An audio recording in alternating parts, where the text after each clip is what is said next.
Yes, people, welcome to the PTs in a podcast by PTs for you. So, this is the first episode of many, hopefully. For sure. We'll see, there's a lot of PTs around, see how much conversation we can give you some insight, get some gems, just understand what life is like as a PT in general. It's not all sweet and what you think it is, but we'll uncover that as time goes by. I've got 3 guests, including myself, because I'm not the host, but there's 3 of us. I'll start with myself. I'm coached by Rory. I've been in this industry since 2006-07, early 2007, so I'm not going to give my age, but it's a long time. I've been everywhere, done everything from fitness instructor all the way to area general manager. I understand the game like the back of my hand. And I just like helping people. That's probably my biggest thing, whether that's fitness or business. That's my thing. To my left, I've got Shaun Bristol. I've been probably PTing since I'd say late 2010. I'd say a bit later, like so. But I've been in through the commercial gym side, boutiques, worked with kids, coaching, sports coaching, football, etc. So yeah, it's been in the game a long time as well, to be honest. My name's Kima from HS Health and Fitness. Similar to Shaun, I've been a football coach, worked with disabled kids, worked with underprivileged kids, taught classes, done less bumps tums, done boot camp. But definitely enjoying the PT side of things. And I've been in the game since for about 12, 13 years. Yeah. 12, 13 years, doing my own thing, always doing HS, working with commercial gyms, and just trying to build a local buzz in the community also, Cool. So that's us. So we're talking 17, 12, 40 plus years experience. Some teaching legs, bums and tums, commercial gyms experience. So you get a lot of insight. Today's nice and light. I've got a question. Well, we've all got questions, but I've got one question, and I want to see where you lot's minds are at. Do you think you're an elite PT? I'll go first. I'm not into this not elite, but I definitely think I'm up there. I've learned what I need to learn. I've been a novice where you're kind of new to the game. I've worked with very experienced PTs, and I've just found my own lane, We'll lead on to one of my questions a little bit later. So to answer the question, yes, I do think I'm an elite PT.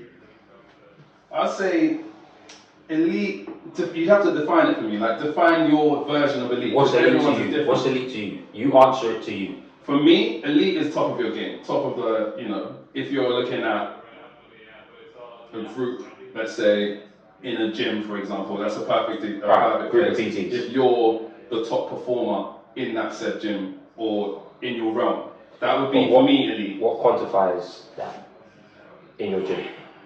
If you're in a gym, if you're the top earner, so if you've got, if you're getting the most hours, I would consider that is a elite level. Although it's difficult because just because you get a lot of hours doesn't mean you're an amazing personal trainer. Yeah, that's what I was about. I get it. That so can't be the answer. That's why it's so vast, as to say, like elite. It depends on what your version of elite is, and then I can say, right, I didn't fit into this or I fit into that. I completely understand what you're saying in terms of I don't like the whole I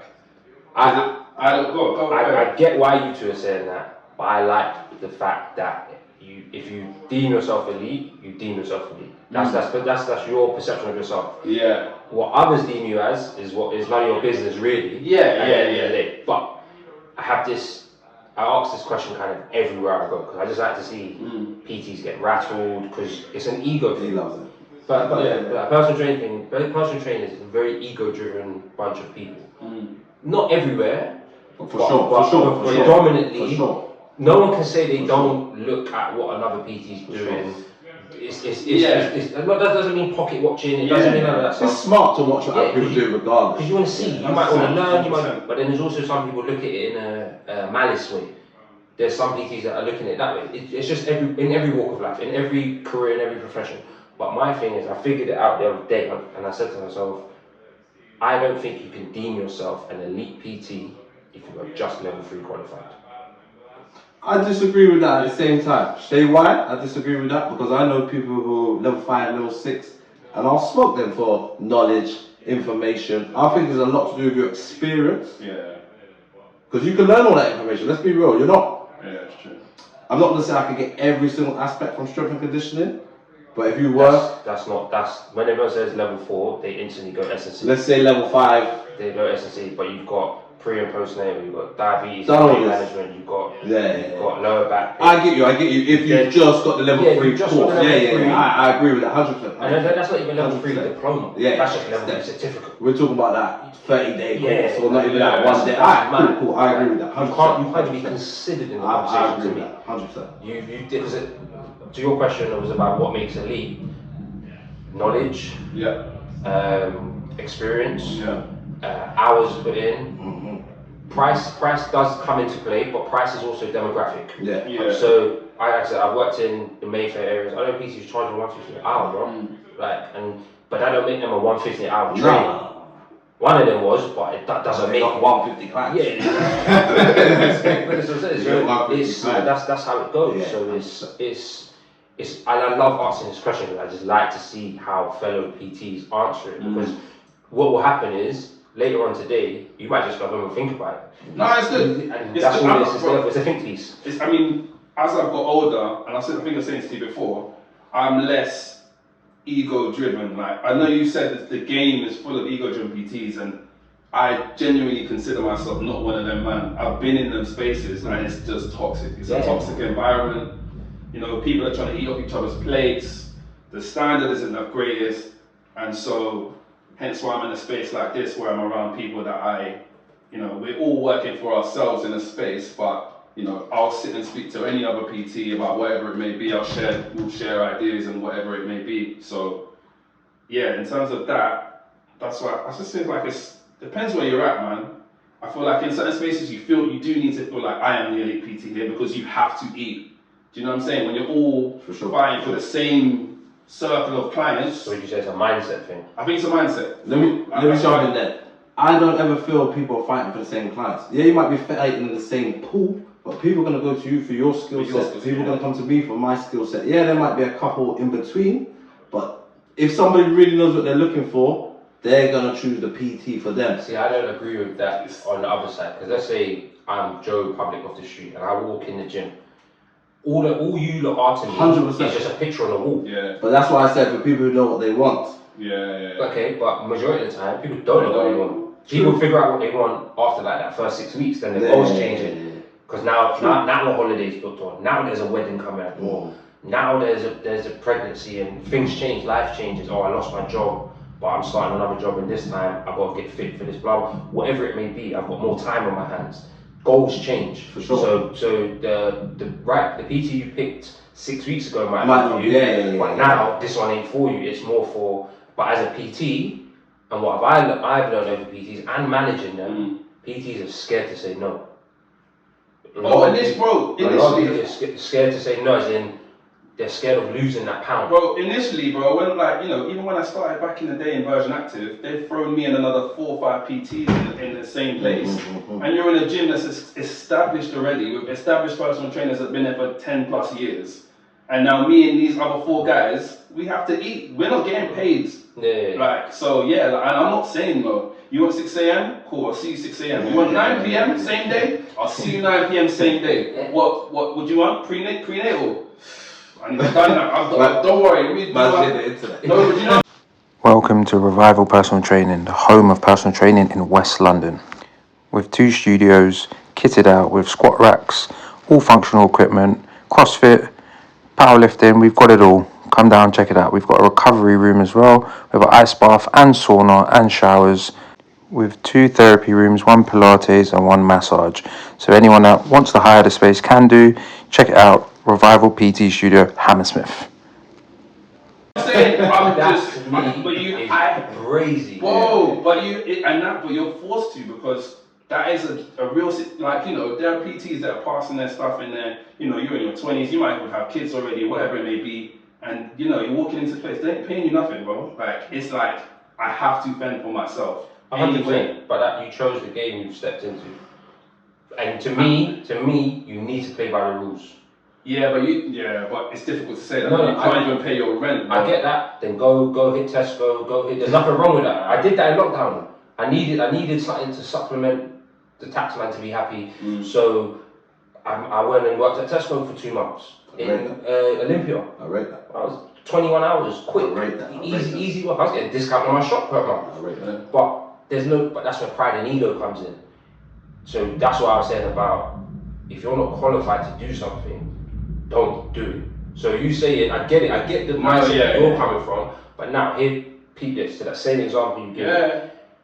You now train that lady. She's having her first child. You have no clue what you're doing. She now loses that child. Yeah, that's massive. She's now coming to you on this. It's your fault. Where's your qualifications now, bro?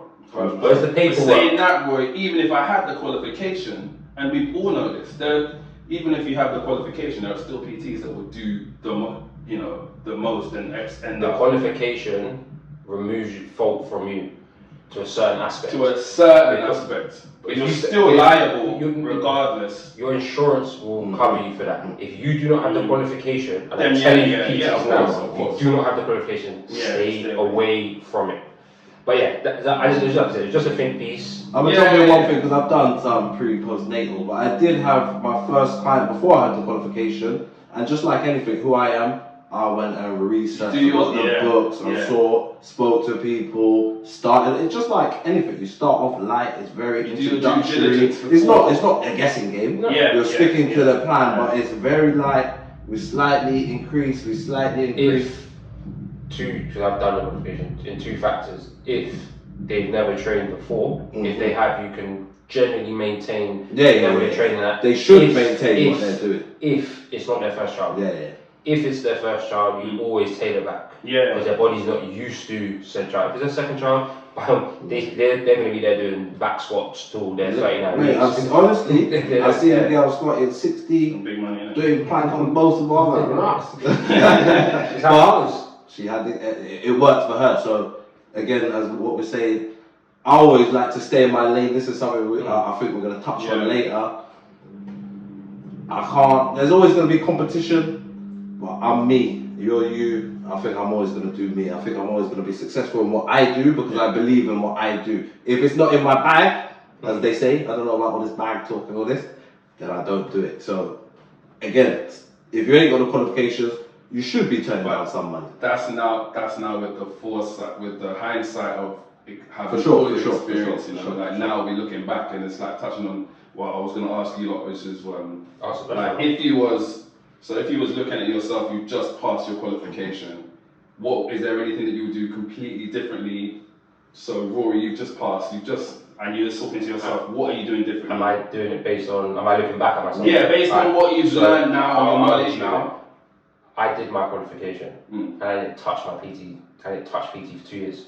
I went and done fitness instructor. I went and learned the game from the ground up. I had to understand why these lot are doing what they're doing. So I did fitness instructor. I taught all the classes. I was the man. I worked at Virgin Active Hammersmith. I was the man there. All the PTs would come to me because I was the guy that on the gym floor. I was active. I was busy. But I was getting no money from members. But you was getting money in the back. I was getting paid from the rubbish fitness pay that you get back then. It was like $6.90, whatever it was an hour. But the education I was getting from myself, there's a guy I met there called Brian McCochran. He taught me how to use TRX. He was a certified TRX trainer. He taught me how to use TRX from 2008. That's been in my bag since. And he was sponsored by Nike and all that stuff. So he used to get me trainers, to get like an allowance, like how the footballers get it. And then I worked my way up, did sales, then went into PT, worked in a private gym in Barnes, which used to be called the Juco gym, which is now called the Cabin, was called the Time Machine. I was there like 010. They have one in Notting Hill. It's basically a 20-minute workout. And they oversend you the library at one point. And they used to oversell you on nutrition products, and it was nonsense. But like I've been in the trenches on them sides. I've done the Fitness First, the Virgin Active, the Pure Gym. I've been on that side of it. I've managed gyms, area management, all that. I understand the game, and I wouldn't change the way I did it because of how much I know I can walk into any gym and make it work for me. Tapping into what you said, I did the same. So we're doing the muscle ups, we're doing one leg burpee pull ups. So when I'm getting in the gym, people are like, can you train me? Can you train me? So this gym, I had qualified, they offered me the job, and I said no. I went home to my studio, my home studio for a year. So I didn't want to be that guy. You know, you see them trainers in the gym, they don't have a clue what they're doing, and you're just laughing at them. So I was like, that can never be me. So I made sure, I'm gonna big up Georgia Wilmot. She was my first client. We got her down from 18 stone to like 12 stone in like 3 months. First client. And it wasn't practice, because obviously I'm putting into what I've learned, but I was just taking my time to, again, not be the laughing stock of the gym, basically. What about you? No, well, looking, and I think I had a brief conversation before, is that just looking at it now, I would have maybe put in a bit more effort in looking online, even though that wasn't such a massive thing back then. Was YouTube even out when? No, bro. You know what it is? Do you know what it is? Just Let me sitting jump back. on this one. We was talking about it. Because look, we've done 40 hours a week, 2 years straight. You're knackered. We made the money, so in the hindsight, we spoke about this earlier, I would have tried to get online programming. I would have thought more on the outside than the inside. But the question was, when you started, What would we change when we were looking back? Looking back, what would Right, you... at any point. So like, if you look at it as your career, okay, cool. so like, this is now your career path, and you're sort of saying, right, how would I do things differently from this point, but with the knowledge you have now, okay, so how will I attack this? The answer's different. Gym Love, the latest in fitness wear for both men and women. Check out the website www.gymloves.co.uk. We have multiple sets for women, many outfits for the men. We've got unisex, we've got accessories. There's lots of stuff for everyone and anyone that trains, leisure wear, active wear. We've got it covered. All squat proof, so you won't be embarrassed in the gym. Come check us out, guys. And that's what I was going to touch on, because you've given me that. I understand where you're coming from. Start would be the same. But remember, start would be the same. But remember, look at the bigger picture now. So the start would be the same, and I've had some big boy clients, like big investor people clients. Yeah. I would have tapped into them more, and got my own space from early, like raw vital. Like I would have had something myself. Like, I would have had something like that. That is, think I've got that I would probably aim for. That's why I was glad I had the HQ, because you could always go back to your own space. I built that lockdown in my own house, so like that was a blessing in disguise. But like I said, because I've done the career paths I've done, I can go into these places and manage these places. Like it's just not, to me, I can do it with my eyes closed. He's seen firsthand what I'm like in a gym, and he's like, why are you doing Mom, this guy's mom, man. I love this guy. He's very much sometimes. But to be successful, to be the guy he is, that's who you need to be. You can't always be the best friend, the helper. Sometimes, he's just a manager of that manager. Yeah, but that's not in a way that I'm trying to take over. It's more in a way of how can it be better. Yeah. Like, and your experience and your assertiveness. Small things, like just, I'm not even gonna name names, but in a gym I'll happily do something for myself, but I'll try and put people on at the same time. Like if there's an idea I might have, I'll put it to someone else to pitch. Say, look, do this. I'm doing this. You come through and do your thing on this. But let's name some names. You help me out a lot, bro. Let's be real. Not like out of your way, but at the same time, you could give them gyms to anyone else that's gone through one in, one out the other. At the same time, I'm like, look, I just kind of not just met this guy, but I've just kind of met this guy, and he's got a little bit of a passion. I've known him since January. And that's what I'm saying. We didn't talk that much in January. Yeah. But I saw he had sort of a passion to be like, bro, like, why don't you do this? Or why don't, because at this time, I'm not going to go in too deep, I wasn't really myself. I wasn't really happy per se. Had certain things happening. So I'm just here ticking boxes really. And he spotted that basically. He's like, bro, stop ticking your boxes and do what you got to do. And at the time, I'm being very ignorant because that's what I can be. I'm like, fuck that. Oh, pardon me. I'm like, forget that. But this is what I like about people like this, that they show love to other people to blossom that flower as well, where a lot of people wouldn't do that. Yeah. That's what I was saying about that. I'm with you. I don't have an ego in this. Don't get me wrong, put me on the gym floor and it's time to get busy with lifting weights. Ego it gets the weight up. I think that's what we needed there. But as soon as the session is done, I'm back to being humble, bro. I keep it moving. I don't need to be in that environment. If I want to be in that environment, I put myself on a football pitch. Bro, there's places we need ego in places. Like you need some sort of drive and whatever that may be for whoever it is. Even when I tell my clients, when you come in here, this is a perfect space because you're looking at the client next to you. They may be the same age, whatever. You better outlift them.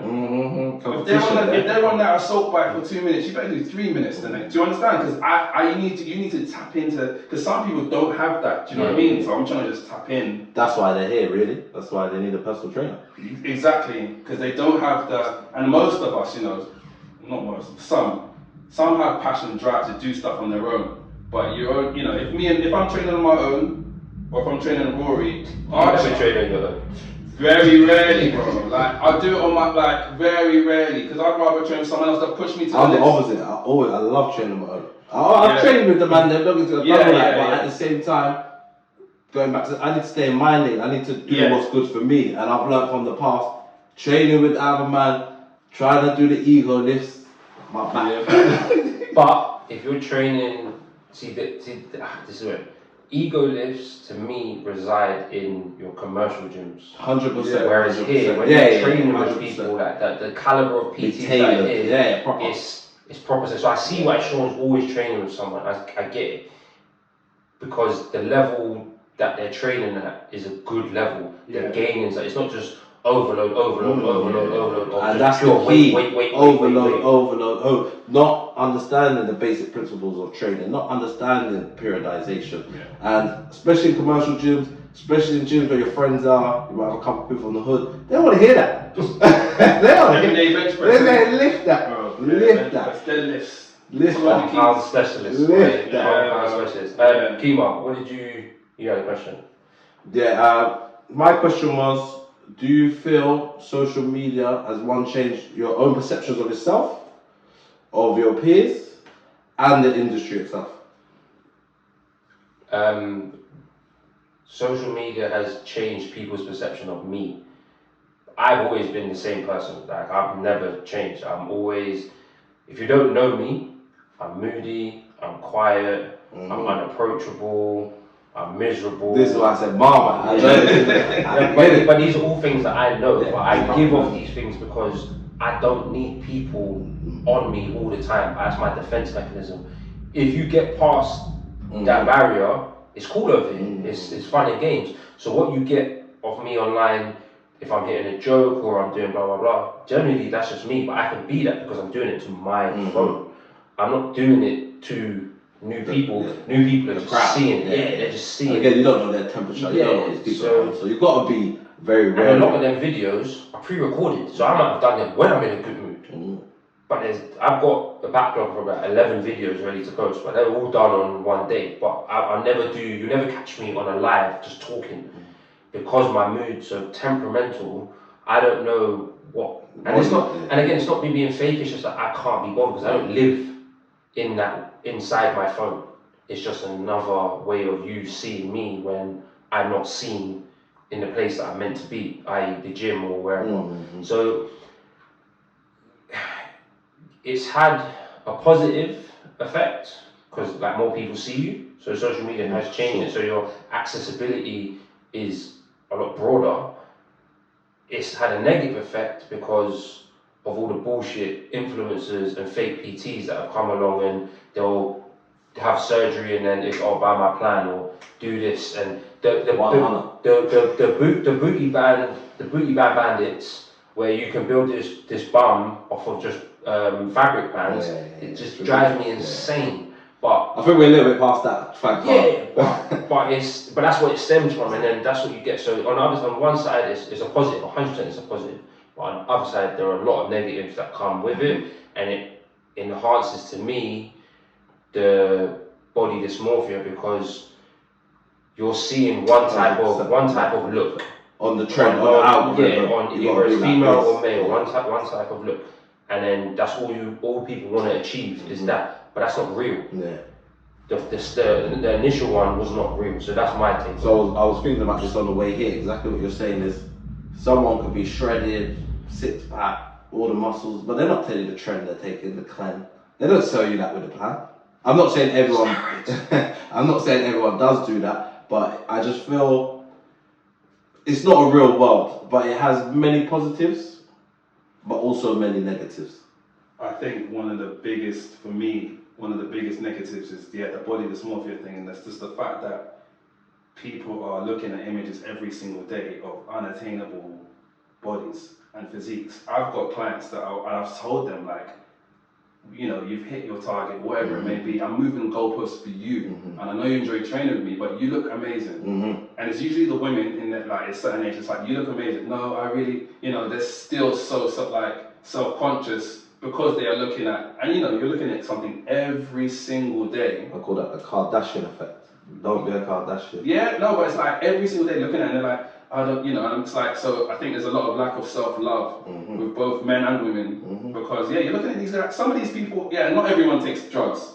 You know, some people just live a certain lifestyle, which they, you know, they may work completely online, they've got their whole day to themselves. Everyone takes drugs. They can train. Everyone takes drugs. I can't speak on that. The reason why I say everyone takes drugs, your pre-workouts, no one's natural on anything. Your synthetic protein, it's none of it's natural. So you've got to look at it on just the face level of what it is. Once you get the knowledge though. But once you go from here and then they're like there, that's when they go to the hard drugs. But once you get the knowledge, you realise this whey protein is garbage. 100%. This pre-workout's garbage. Like, once you get to that point, and I suppose, but what you'll be surprised is, there's drugs in the food, in the chicken breast. Well, yeah, that's a whole different thing. That's a whole We're caught. Just to come off topic a little bit, this is why I started the whole HS Holistica, to try and get into this natural remedies, because we've all been the guys who've taken a protein, who've taken this BCAA or this workout. I'm not saying they're all bad, but listen, we're on planet Earth. I believe in Mother Nature, and I feel that should be your first option always. So your set point on self-love, that cannot be found via any app on your phone. And I'm telling you that, I know that for a fact. It starts from within and it comes from self-care. Once you start taking care of your real self, you then develop the love for yourself. And that means maybe limiting your time online. 100%. Unfollow the things that aren't serving you well. 100%. Like those are the things that will boost your self-care. But you're so on it, but you've got to remember how addictive this thing is. This thing is. It's designed to be on. No one's saying you can't have it. Yeah. You've got to just. It's like what's stopping you from going to the shop and just go buying 10 Snickers and eating all of them? What's stopping you? Used to do that at uni still. 10 packs of Quavers, but listen. But what's stopping you from doing that now? Either of you. Yeah, self-control. Self-control. That's my point. But what I'll tap. Not everyone has it. Yeah. Some people don't even know they're in. We're gonna say the matrix. They don't even know they're in it. So I think that's where the problem lies a little bit. That. But then again, tie this back in. An elite PT should be able to do this side of things. It's not just about 100% lifestyle, life coaching. These are the things that's the most important part. that make an elite PT. If you can tap into the mindset, you don't have to do that much work because the physical side is easy.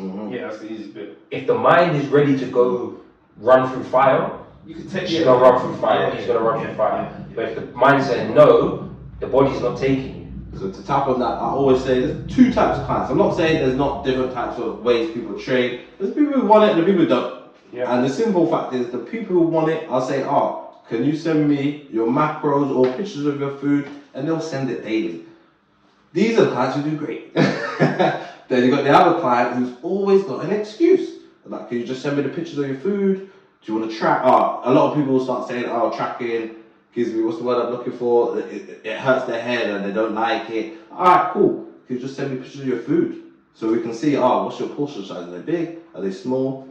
All now, I'm still waiting for these pictures. That's a reality check. That's why they don't want to do it, because it's in the real taste of reality of, man, I really shouldn't be eating this. But if I send it, the accountability side is that I don't want to face the noise coming from my trainer because of it. Then don't moan about the results. Yeah, it's true. Like just being that accountability partner, that, as you said, that's part of being an elite PT also. It's like to try and change accountability this to change mind habits. frame. Because it's more, you know, and I always say this to people when they come in, it's like, it sounds so cliche and corny, but it's like, how bad do you want to change your own body? Because I can only do so much, and I can do everything I need to do. But it's like, you're only in the gym 2-3 hours a week. What are you How doing many hours in a week? Exactly. So it's like, you know, how, because some people they genuinely believe that if I come in and I pay Rory or I pay Keith, I pay you, it's gonna happen. 12 weeks, I saw these other guys in the midst of 12 weeks, yeah? 100%. What, 12 weeks? Perfect. I'm going on holiday 12 weeks, and I just pay you this, I'll pay you the whole block now. That's what they feel. Genuinely, bro, if they pay the money. I'll take the check. That's you. I would transfer. Check my clear. But alright, cool. Just to finish off on a more light-hearted note, what's your biggest fitness pet peeve? Do you want me to go first and let you lot think? Please, yeah. Alright, so mine is when female clients touch a weight that might be deemed heavy to them, will I get bulky? So I hate hearing it. So when I hear it, I laugh, and it shouldn't be the reaction I give because not everyone understands it. But I always respond with this: take 10 males that you know, and you might not even know 10 males, but just however many males you know that go to the gym more than 3 times a week. How many of them in 2 years have really made any size changes in that time? Majority of them say 1. And I'm like, okay, but what about the rest of them? Do you know how hard it is to put on that amount of size that you're talking about and envisioning? So the same thing you're talking about, the same answer, but I flip it. I'll be like, if it was that easy, every guy would be looking like Johnny Bravo. Maybe with some legs. Yeah. But it's not that easy, so stop it. What about you lot? My pet peeve, it was the whole fake Instagram model stuff. But I would say now, it's not a bad thing, but everybody's a powerlifter and a bodybuilder now. And they started training yesterday. You can be a bodybuilder and train yesterday. I don't think you can be a powerlifter and train yesterday because the numbers ain't gonna match up. I mean, a professional, got the page, got the, not that that's a bad thing, but you gotta sort of earn the stripes basically. The page with the bare letters before it, the IFBB Pro. They got everything, bro. By their page, they started training last year. They've done more than all of us in our 44 years in 2 weeks. Ignorance is real. What about you, Shaun? It's, you know, it's not so much a fitness thing, it's more of a nutrition thing, because I'm working with a lot more kids now, and I think it's the industry of... So, is this going to tie into a whole other episode? No. Because I feel this conversation is... Do you know what? No, do you know what it is? And it's perfect with you. Do you know what it is? It's just false advertisement. I picked up the other day a Weetabix. It said protein Weetabix. No protein. It was like a gram extra. It's the protein. Bro. And all this oat milk and all this coconut. Bro, There's no coconut, there's no oats in this milk. That's my pet peeve. They're targeting an audience just because it says bro, there's nothing on it. I've checked.